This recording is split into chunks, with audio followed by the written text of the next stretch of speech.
যে যে সময় সালাম দেয়া নিষেধ। সবাই একসাথে, যে যে সময় সালাম দেয়া নিষেধ। দেখবো ছেলেরা ভালো পড়ে না মেয়েরা। যে যে সময় সালাম দেয়া নিষেধ।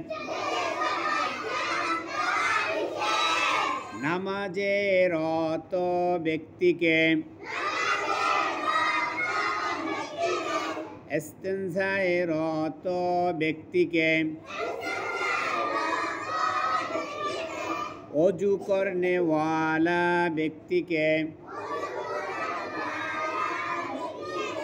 খানা খাওয়ায় রত ব্যক্তিকে হিসাব নিকাশ ও গণনায় রত ব্যক্তিকে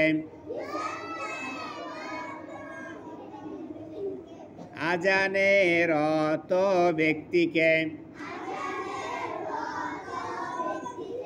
সালাম দেওয়া নিষেধ।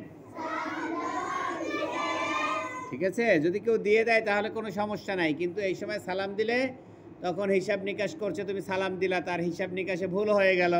কেউ নামাজে আছে, তুমি যে সালাম দিলা সে উত্তর দিলে তার নামাজ ভেঙে গেল, ঠিক না? এই জন্য যখন নামাজে থাকে তখন সালাম দেওয়া যাবে। কেউ ইস্তেনজা করছে, ওই যে প্রসাব পায়খানা করে না, ওইখানে তো ওই সময় কি সালাম দেওয়া যাবে? আবার অনেক সময় আছে খাবার খাচ্ছে, হঠাৎ করে তুমি সালাম দিলে আর উত্তর দিতে যে তার গলায় বেঁধে গেল, ওই সময় সালাম দেওয়া যাবে? এগুলো ঠিক না, কিন্তু এগুলো হারাম না। এগুলো কি না?